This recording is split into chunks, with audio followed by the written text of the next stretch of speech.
Yondas はいဒီတစ်ခါဗီဒီယိုဖိုင်မှာကကြတော့ရရှိက N3 ရဲ့ grammar တစ်ခုဖြစ်တဲ့ Tabini ဆိုတဲ့ grammar လေးရဲ့အသုံးလေးနဲ့သူ့ရဲ့အဓိပ္ပာယ်လေးကိုရှင်းပြပေးမယ်အဲ့ဒီအပြင်ကိုဒီ grammar လေးကိုသုံးပြီးတော့ခိုင်းဝ run ရှူလေးလုပ်ပါမယ်はいဒါဆိုလို့ရှိရင်ရရှိနဲ့အတူတူလိုက်ပြီးတော့လေ့ကျင့်ကြည့်မယ်နော်အဲ့တော့Tabini ဆိုတဲ့အဓိပ္ပာယ်ကကြတော့အခါတိုင်းနာနီအခါတိုင်းဆိုပြီးတော့သုံးတယ်အဲ့တော့သူ့ကိုဘလို့အချိန်မှာဘလို့ခါရီမှာသုံးတာလဲဆိုလို့ရှင် A ကိုလောက်တဲ့အခါတိုင်းအမြဲတမ်းအနောက်မှာဒီအရာဒီအဖြစ်ပြက်ဖြစ်ပွားတယ်ဆိုတဲ့ပုံစံမျိုးတွေမှာတာဘီနီကိုသုံးပါတယ် A ကိုလောက်တဲ့အခါတိုင်းအမြဲတမ်းဒီအရာဒီအဖြစ်ပြက်ပဲဖြစ်ပွားတယ်ဆိုတဲ့ပုံစံမျိုးပြောတဲ့အခါမှာတာဘီနီဥပမာဒါလောက်တိုင်းနောက်မှာကအမြဲတမ်းတူညီတဲ့ဒီဟာပဲဒီ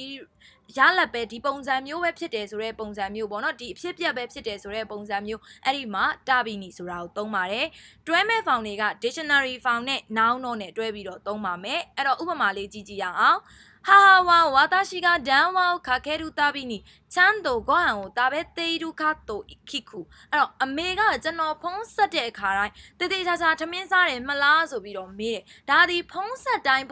အမေမေးတယ်ဆိုတဲ့ပုံစံလေးနော်ဖုံးဆက်တိုင်းဒီဟာလေးကိုအမေကပြောတာဒါလေးကိုဒီဟာလေးဖြစ်တာဒါကြောင့်မလို့ဘာကိုသုံးတော့လဲတာဘီနီကိုသုံးသွားတယ်ဥပမာတချို့ဆိုရှိတယ်မလားဆေးကြောက်တတ်တဲ့လူဆိုလို့ရှိရင်ဆေးတောက်တိုင်းအန်ထွက်တာ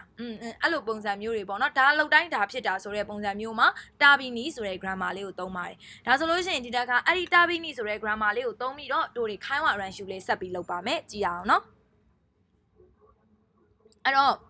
စူပါမားကတ်သွားတိုင်းဈေးပေါ်တဲ့ပစ္စည်းကိုရှာတယ်တဲ့ကဲစူပါမားကတ်သွားတိုင်းဈေးပေါ်တဲ့ပစ္စည်းကိုရှာတယ်ဘယ်လိုပြောမလဲဟိုက်皆さんတို့အရင်ပြောကြည့်ပါအောင်နော်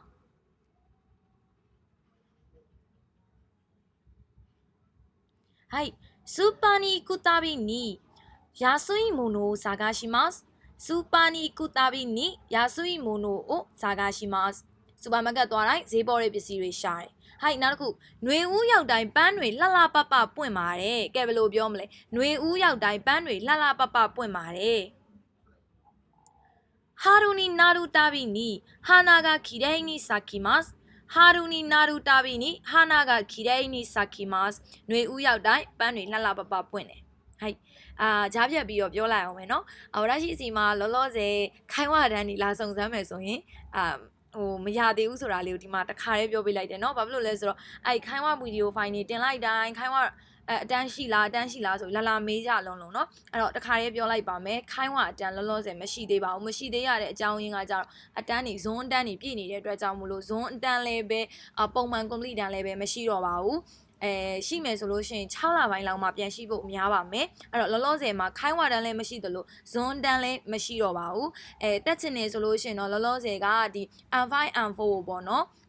စာအုပ်တုပ်လုံးမင်းသားစာအုပ်တုပ်လုံးသင်ကြားပေးထားတဲ့ GLPT တို့ NET တို့ဖြည့်ဖို့အတွက်သင်ကြားပေးထားတဲ့ video class အတန်းပဲရှိပါတော့မယ်နော်ဟိုက်ဒါဆိုရင်ဆက်လေ့ကျင့်မယ်နော်အားလက်ရက်ရောက်တိုင်းနဲ့တငယ်ချင်းတွေနဲ့သွားလဲပါတယ်တဲ့ကဲပြောရအောင်အားလက်ရက်ရောက်တိုင်းတငယ်ချင်းတွေနဲ့သွားလဲပါတယ်ဘယ်လိုပြောမလဲပြောကြည့်ပါဦး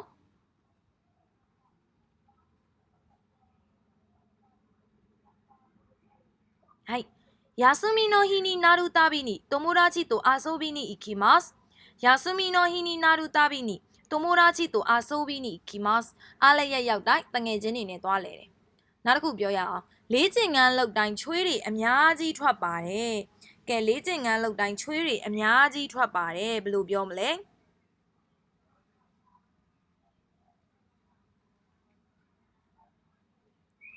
はい。運動するたびに汗がたくさん出ます。運動するたびにအားကစားလုပ်တိုင်း汗ကချွေးကたくさん出ますအများကြီးထွက်တယ်။နောက်တစ်ခုအဖေခရီးသွားတိုင်းအမတ်တရလက်ဆောင်ဝယ်လာတယ်။အဖေခရီးသွားတိုင်းအမတ်တရလက်ဆောင်ဝယ်လာတယ်ဒေသပြန်လက်ဆောင်ဝယ်လာတယ်ပေါ့ကွယ်။ကဲဘယ်လိုပြောမလဲ။အဖေကခရီးသွားတိုင်းပါလာတာအဲ့လိုပုံစံမျိုးပေါ့နော်။ဟိုက်ပြောကြည့်ပါဦး။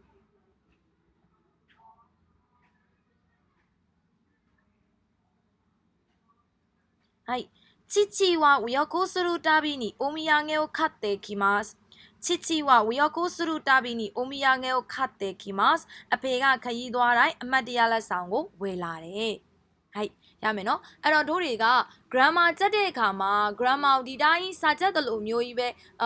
စာအန်တယ်လို့မျိုးကြီးကြက်နေတာထက်စားလို့ရှိရင်သူ့အသုံးလေးတွေနဲ့သူဒီလိုမြန်မာလိုစာကြောင်းလေးတွေစဉ်းစားကြည့်မယ်ဒါမျိုးလေးတွေနဲ့ပြောကြည့်မယ်ဆိုလို့ရှိရင်ပို့ပြီးတော့မှတ်မိလွယ်ပါတယ်ပို့ပြီးတော့မှတ်မိပါတယ်เนาะအဲ့ဒီခါမှာ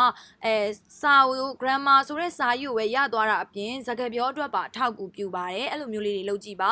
ဝရရှိရဲ့ zone အတန်းတွေမှာတော့ဝရရှိကဥမာ N5 ဆိုလဲ N5 level နဲ့ညီအောင် N4 ဆိုလဲ N4 level နဲ့ညီအောင် N3 ဆိုလဲ N3 level နဲ့ညီအောင်အမြဲတမ်းဒါတနေ့တာရဲ့ပြီးသွားပြီဆိုလို့နောက်ဆုံးနားလောက်မှာပေါ့နော်ဥမာအချိန်ပြည့်တော့မယ်ဆိုရင်နောက်ဆုံးနားလောက်မှာအမြဲတမ်းခိုင်းဝ run shoe တွေထက်လုပ်ပေးတယ်အဲ့ဒါကြတော့ចောင်းသားတွေကိုစာဆိုလို့ရှိရင်စာအုပ်ထဲမှာပဲထားတာမျိုးမဖြစ်စေချင်မဲနဲ့အပြင်ဟိုမှာထုတ်သုံးတအောင်လို့ပေါ့နော်အမြဲတမ်း run shoe လုပ်ပေးတယ်ဒါပေမဲ့အဲ့ဒီအခါမှာလည်းတွေ့ရပါတယ်ចောင်းသားမျိုးတူသဖြင့်ဒီ group တန်းနေဆိုလို့ရှိရင်ပို့တွေ့ရတယ်လူအများနဲ့တင်တဲ့အခါမှာတချို့ကကြတော့ရှက်တဲ့ចောင်းသားပါတယ်เนาะကြောက်တဲ့ចောင်းသားပါတယ်ရရှိကဥမာဒီနေ့ခိုင်းဝ run shoe လောက်ခိုင်းလိုက်တာအထူးသဖြင့်ဘယ် level တွေတွေ့ရလဲဆို N5 N4 level တွေမှာအများဆုံးတွေ့ရတယ်ခိုင်းဝ run shoe လောက်ခိုင်းမယ်ဆိုပြီးတော့သူတို့ပြောလိုက်တယ်ဥမာတရက်ကြိုပြီးတော့ဖြစ်ဒါလေးကိုစဉ်းစားခဲ့နော်ဆိုပြီးတော့သူတို့ပြောလိုက်တာမျိုးဒါမှမဟုတ်ချက်ချင်းဒီနေ့ထပြီးတော့ခိုင်းဝ run shoe လောက်ခိုင်းလိုက်တာမျိုးဆိုလို့ရှင်နောက်ရက်အတက်မလာတော့ဘူးလေနော်အဲ့လိုတွေလည်းတွေ့ဘူးတယ်အဲ့တော့ဘာဖြစ်တာလဲဆိုတော့သူတို့တို့ကခိုင်းဝ run shoe လောက်ခိုင်းတာကိုကသူတို့တို့ကြောက်စရာတစ်ခုလို့ဖြစ်နေတာတကယ်တော့ rush အဲ့ဒီစိတ်ကြီးကိုဖယ်စေချင်ပါတယ်ဘယ်မှာပဲတက်နေဘယ်ဟာမှာပဲတက်နေတကယ်လို့များတက်တဲ့စီကအဲ့လိုမျိုးလုပ်ပေးတယ်ဆိုလို့ရှိရင်ထဲဝင်လိုက်လုပ်ပါလို့အဲ့ဒါမိနာဆန်တို့အတွက်အများကြီးအကျိုးရှိပါတယ်ပြီးသွားတော့မှဘာဖြစ်လဲဆိုတော့ဟိုပေါ့ဂျပန်သွားကန်နီးကြတော့မှအင်တာဗျူးဖြေကန်နီးကြတော့မှခိုင်းဝါ test တွေစစ်တဲ့အခါကြတော့မှမရလို့ဆိုပြီးအဲ့ကြတော့မှဟိုခိုင်းဝါအတန်းလိုက်ရှာဒီခိုင်းဝါအတန်းလိုက်ရှာအဲ့လိုမျိုးတွေလုပ်နေကြတဲ့လူတွေအများကြီးပဲရှိမယ်လို့ထင်ပါတယ်အဲ့တော့အဲ့လိုမျိုးမဟုတ်ဘဲတကယ်လို့အတန်းမှာမလေးကျင့်ရအောင်ဆိုလို့ရှင်လဲကိုတိုင်းလေးကျင့်လို့ရရင်နီးလန်းနေအများကြီးရှိပါတယ်နော်အဲ့လိုမျိုးလေးကျင့်ကြည့်ပါစောက်ထဲကစောက်ထဲမှာပဲရှိနေတာမဟုတ်ဘဲနဲ့အပြင်လက်တွေ့မှာထုတ်သုံးနိုင်အောင်လို့စူးစမ်းကြည့်ပါနော်ဟဲ့ဝရရှိတို့လည်းအခုလက်ရှိဆက်ပြီးလေ့လာနေစေဖြစ်ပါတယ်အဲ့တော့皆さんတို့လည်းအတူတူစာကြက်မယ်ဝရရှိလည်းအတူတူစာကြက်မယ်皆さんတို့လည်းအတူတူလေ့ကျင့်မယ်ဝရရှိလည်းအတူတူလေ့ကျင့်မယ်နော်ဟဲ့ဒါဆိုလို့ရှိရင်နောက်ထပ်ဗီဒီယိုဖိုင်ဒီမှာထပ်ပြီးတော့တွေ့ပါမယ်နော်じゃまたねバイバイ